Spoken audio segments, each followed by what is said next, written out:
சமத்துவ நடைபயண தொடக்க விழாவில் மதிமுக பொதுச் செயலாளர் வைகோ பேசி வருகிறார். அதனை நேரலையில் பார்க்கலாம். அதற்கான விழிப்புணர்வை மக்களிடம் ஏற்படுத்துவதற்காகவே நானும் என்னுடைய தம்பிமார்களும் இந்த நடைபயணத்தை மேற்கொண்டிருக்கிறோம். அதே வேளையில் திரளுகிற மக்களை எங்கே கண்டாலும் அவர்களிடம் நான் விடுக்கும் வேண்டுகோள் எல்லாம், தமிழ்நாட்டின் பொற்காலமாக அமைந்திருக்கின்ற திராவிட மாடல் ஆட்சி தொடர்ந்தால்தான் தமிழகத்துக்கு விடிவு காலம். இது பொற்காலமாக தொடர வேண்டும். எனவே இந்த தேர்தல் களத்தில் திராவிட முன்னேற்ற கழகத்தையும் அதனுடைய கூட்டணி கட்சிகளையும் மகத்தான வெற்றி பெற செய்யுங்கள். உங்கள் பிள்ளைகளுக்காக, உங்கள் குழந்தைகளுக்காக கவலைப்படுகிற பச்சிளம் குழந்தைகளும் பாலகர்களும் பசியோடும் பட்டினியோடும் பரிதவிக்க கூடாது என்பதற்காக எந்த மாநிலத்திலும் இல்லாத பள்ளி பிள்ளைகளுக்கும் காலை சிற்றுண்டி என்ற திட்டத்தையும் அறிவித்து, மகளிருக்கு இதுவரை எந்த மாநிலமும் செய்யாத அற்புதமான திட்டங்களையும் நிறைவேற்றி, இந்தியாவிலேயே அனைத்து துறைகளிலும் சிறந்து விளங்கக்கூடிய மாநிலம் செந்தமிழ் நாடுதான் என்ற பெருமையை, கீர்த்தியை நிலைநாட்டி இருக்கக்கூடிய மாண்புமிகு முதலமைச்சர் அவர்களே, மீண்டும் அந்த கொச்சம் உங்களுக்கே தமிழக மக்களால் வழங்கப்படும். மறுமலர்ச்சி திராவிட முன்னேற்ற கழகத்தினுடைய பொதுச் செயலாளர் என்னுடைய ஆரோக்கிய அண்ணன் வைகோ அவர்களின் இந்த சமத்துவ நடைபயண தொடக்க விழாதான் என்னுடைய முதல் நிகழ்ச்சியாக அமைந்திருக்கிறது.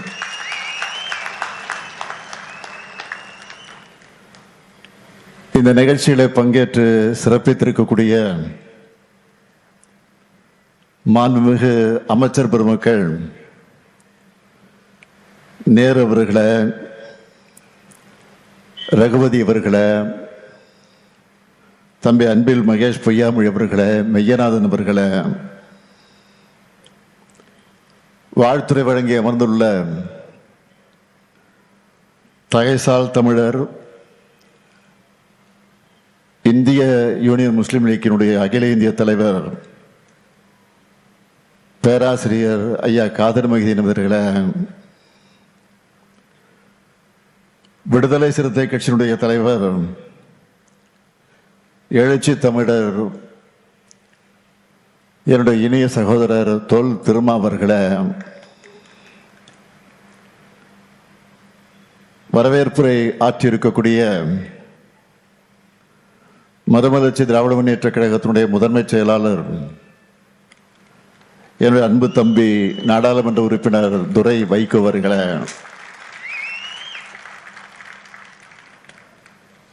திராவிடர் கழகத்தினுடைய பொதுச் செயலாளர் மதிப்பிற்குரிய துரை சந்திரசேகர் அவர்களை, மக்கள் நீதி மைய பொதுச் செயலாளர் அருமை சகோதரர் அருணாச்சலம் அவர்களை,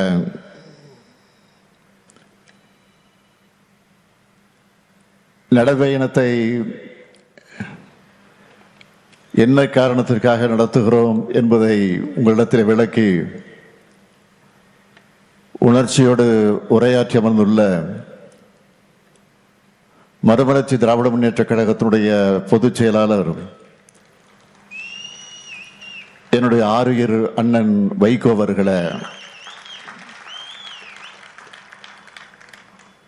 வருகை தந்துள்ள சட்டமன்ற நாடாளுமன்ற முன்னாள் இந்நாள் உறுப்பினர்களை,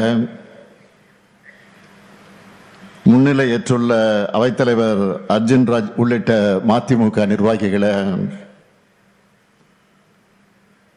தோழமை இயக்கங்களை சார்ந்திருக்கக்கூடிய நிர்வாகிகளை, நன்றி உரை ஆற்றியுள்ள செந்தில் தீவன் அவர்களை, பத்திரிகை மற்றும் ஊடகத்துறை சார்ந்த நண்பர்களை, சமத்துவ நடைபயணத்தில் பங்கேற்று தன்னுடைய கடமையை நிறைவேற்ற இருக்கக்கூடிய அன்புக்குரிய தம்பிமார்களே, அருமை நண்பர்களே,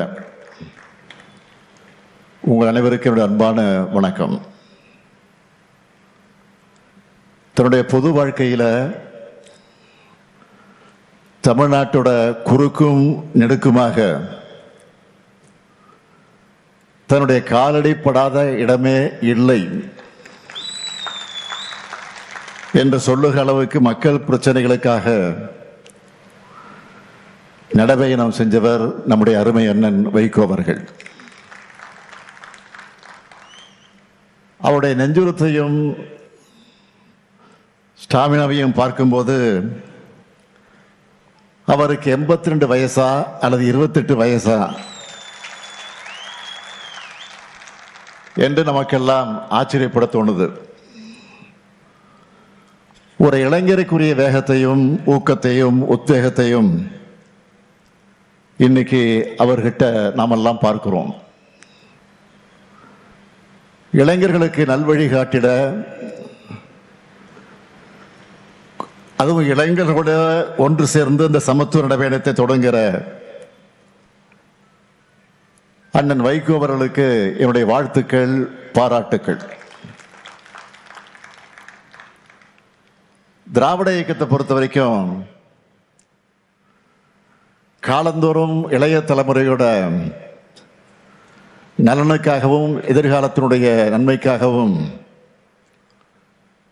அவர்களின் வளர்ச்சிக்காகவும் செயலாற்றிக் கொண்டிருக்கக்கூடிய இயக்கமாக நம்முடைய இயக்கம் இருந்து கொண்டிருக்கிறது. தள்ளாத 95 வயதில் தளராம தொண்டு செஞ்சவர் தந்தை பெரியார் அவர்கள். தமிழ்நாட்டு இளைஞர்களுக்கும் பெண்களுக்கும் கல்வி உள்ளிட்ட எல்லா உரிமைகளும் பெற்றிட கிடைக்கணும், அதுக்கு சாதி மதம் உள்ளிட்ட தடைகள் அகற்றப்படணும், அது தகர்க்கப்படணும்னு தன்னுடைய இறுதி மூச்சு வரைக்கும் பாடுபட்டவர் தந்தை பெரியார் அவர்கள். அவர் வழிவந்த தலைவர் கலைஞர் அவர்கள் 80 ஆண்டு கால பொது வாழ்க்கைக்கு சொந்தமானவர். சர்க்கரை நாற்காலியில் உட்கார்ந்த வண்ணம் ஓய்வில்லாமல் உழைச்சார். 16 வயசுல மாணவநேசன் பத்திரிகை ஆரம்பிச்சு இளைஞர்களோட உறவாடிய அவர் 89 வயசுலையும் ஃபேஸ்புக், ட்விட்டர்ல இளைஞர்களுடைய அரசியல் பண்ணார். அப்படிப்பட்ட திராவிட இயக்க யூனிவர்சிட்டியில படித்தவர் தான் அண்ணன் வைகோ அவர்கள். ஏன், இந்த ஸ்டாலினும் அதே யூனிவர்சிட்டி மாணவன் தான். அண்ணன் வைகோ அவர்கள் தலைவர் கலைஞருக்கு பக்கத்திலே இருந்து அரசியல் கத்துக்கிட்டவர். தலைவர் கலைஞர் அவர்களை பற்றி அடிக்கடி சொல்லுகிற போது அவர் குறிப்பிட்டு சொல்லுவார், இமைப்பொழுதும் நம் நெஞ்சை விட்டு அகலாத தலைவர் கலைஞரும் சொல்லுவார். அவரே குறிப்பிட்டார்.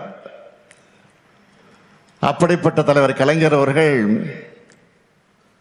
மதுரையிலிருந்து திருச்செந்தூருக்கு நீதி கேட்டு நடைபயணத்தை நடத்திய நேரத்தில் அவருடைய கால் கொப்பளிக்க நடந்து சென்ற போது அவருக்கு பாதுகாவலராக கூடவே நடந்தவர் தான் அண்ணன் வைகோ அவர்கள். இன்னைக்கு தேர்ந்தெடுக்கப்பட்டிருக்கக்கூடிய இளைஞர் படையோடு சமத்துவ நடைபயணத்தை நடத்துகிறார். இந்த நடைபயணத்தில் பங்கேற்கக்கூடிய பலரையும்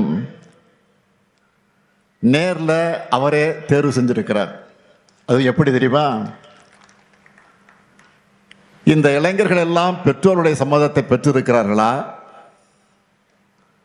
இதனால அவங்களுடைய கல்லூரியுடைய தேர்வை ஏதாவது பாதிக்குமா? அவங்களுடைய உடல் திறன் என்ன, மன உறுதி எப்படி இருக்கு, ஆர்வம் எப்படி இருக்கு, எல்லாத்தையும் உறுதி செஞ்சுட்டு தான் இந்த இளைஞர் படையை அவர் தேர்ந்தெடுத்திருக்கிறார்.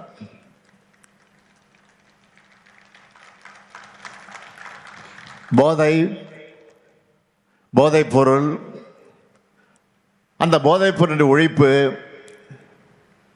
சாதி மத மோதல் தடுப்பு உள்ளிட்ட நாட்டுக்கு தேவையான கருத்துக்களை வலியுறுத்தி அண்ணன் வைகோ அவர்கள் தொடங்கி இருக்கக்கூடிய இந்த சமத்துவ நடைபயணம் மாபெரும் வெற்றி பெறணும். நிச்சயமாக வெற்றி பெறத்தான் போகிறது.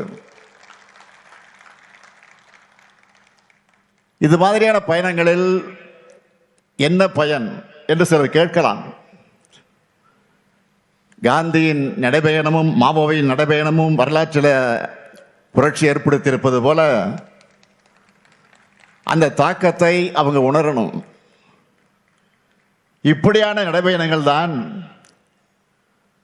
தலைவர்கள் மக்கள்கிட்ட போய் எளிய வகையில் சுலபமான முறையில் நேரடியாக தங்களுடைய கருத்துக்களை சொல்ல முடியும்.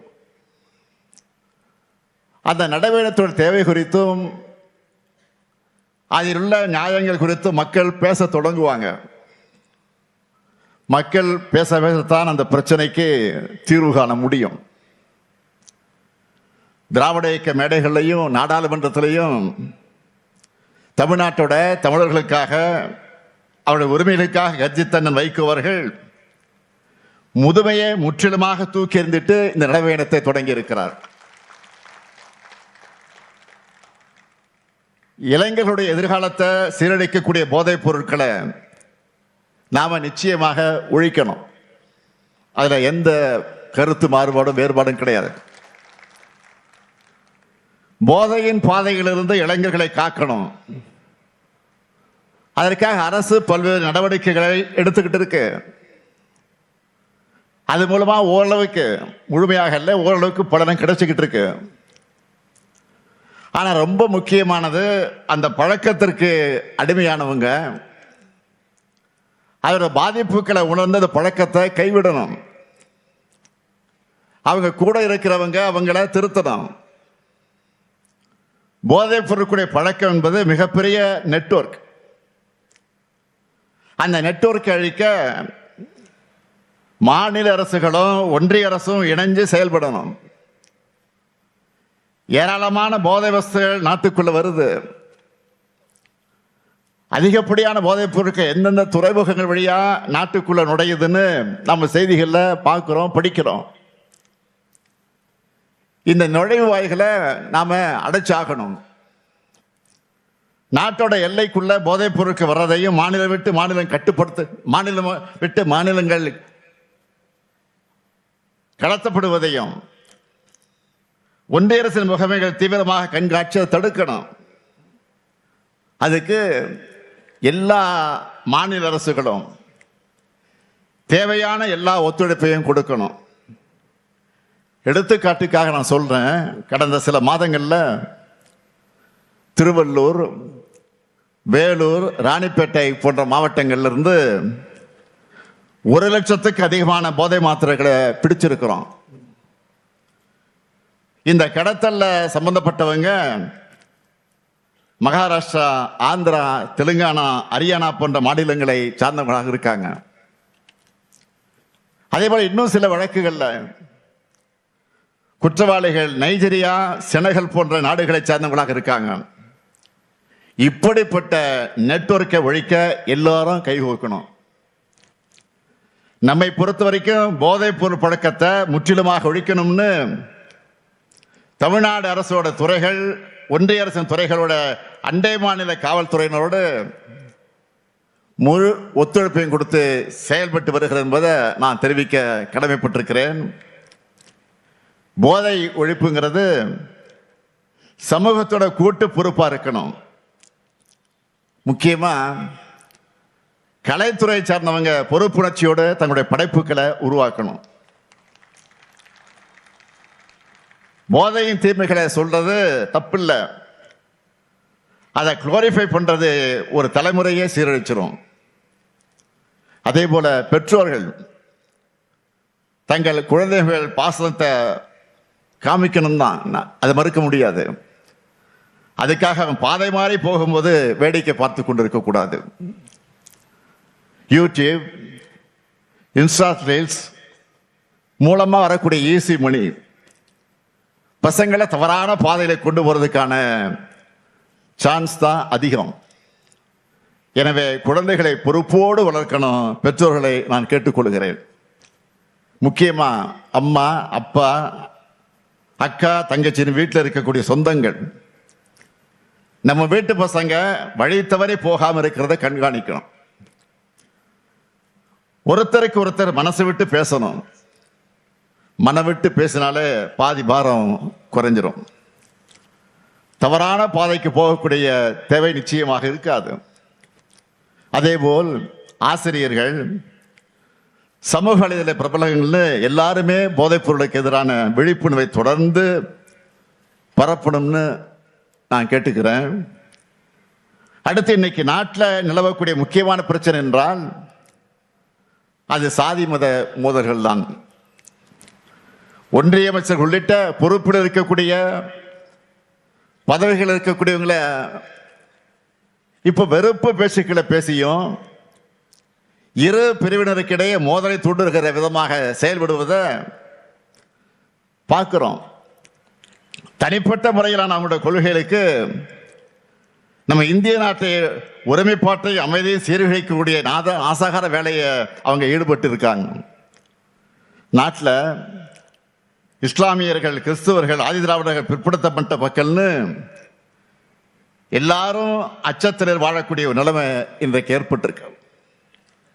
இப்போ அண்மையில் நடந்த கிறிஸ்துமஸ் சமய விழா நடந்துச்சு. அந்த சமயத்தில் நாட்டில் பல்வேறு இடங்கள் நடந்த தாக்குதலை பற்றி எல்லாருக்கும் தெரியும். சில ஆண்டுகளுக்கு முன்னாடி நம்ம நாட்டில் இந்த நிலைமை இருந்துச்சா? ஊரே ஒன்று சேர்ந்து மகிழ்ச்சியா இருந்த காலம் போய் ஒருத்தருக்கு ஒருத்தரை எதிரியா கட்டமைக்கிற வேலையை பிளவுவாத சக்திகள் இன்றைக்கு தெளிவா செஞ்சிட்டு இருக்காங்க. அன்பு செய்ய சொல்லித்தர வேண்டிய ஆன்மீகத்தை சில கும்பல் வம்பு செய்வதற்காக பயன்படுத்துகிறாங்க. இந்த நிலையிலே தான் அண்ணன் வைகோ அவர்கள் இந்த சமத்துவ நடைபயணத்தை தொடங்கி இருக்கிறார். திராவிட இயக்கத்திற்கு பல்வேறு திருப்பு முனைகள் கொடுத்த நகர் தான் இந்த திருச்சி நகர். அண்ணன் வைகோ அவர்கள் இந்த நடைபயணம் நிச்சயமா புதிய வரலாற்றை படைக்கும்.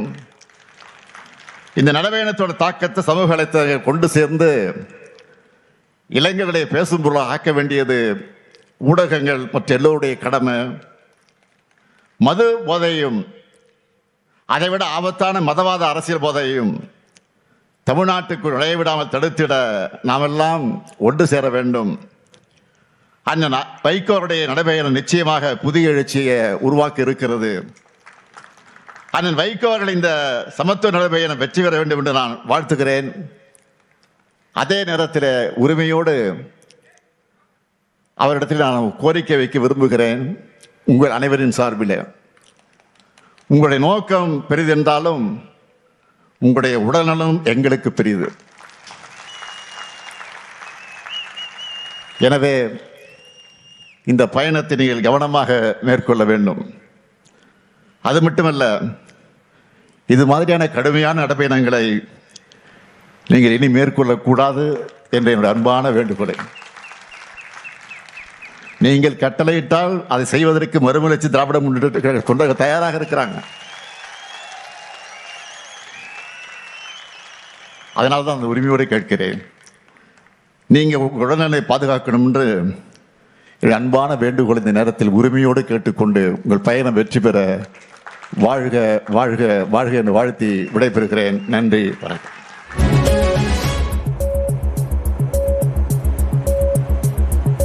வெற்றிக்கு முழு முதல் காரணமாக பாடுபட்ட அமைச்சர் மாண்புமிகு நேரு அவர்களுக்கும், இதனை முதலிலிருந்து இறுதி வரை கட்டமைத்து சிறப்புரை செய்த முதன்மை செயலாளர் திருச்சி நாடாளுமன்ற உறுப்பினர் தம்பி துரை வைகோ அவர்களுக்கும், டிடிசி சேரன், வெல்லமண்டி சோமு, இங்கே மணவை தமிழ் மாணிக்க பிறகையா அனைவருக்கும் நான் நன்றி தெரிவித்துக் கொண்டு இந்த சமத்துவ பதாகையை இப்பொழுது மாண்புமிகு முதலமைச்சர் அவர்கள் என் கரத்திலே வழங்க இருக்கிறார்.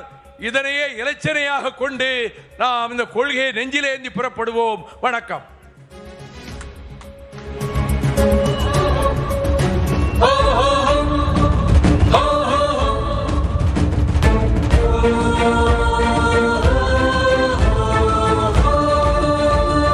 அகர முதல அரபியல் அவர் ஆளுகின்ற அரசியல், அகர முதல அரபியல் அவர் ஆளுகின்ற அரசியல், உயர உயர எழுகிற அவர் ஆளுமையே அரசியல், உயர உயர எழுகிற அவர் ஆளுமையே அரசியல், அதிர அதிர மொழிகிற அவர் வாய்மையே அரசியல் உதிரம் உதிர உழைக்கிற அவர் ஊழியமே அரசியல் எதிரி நடுங்க உதைக்கிற அவர் வீரியமே அரசியல் எதிரி நடுங்க உதைக்கிற அவர் வீரியமே அரசியல் வைகோ வைகோ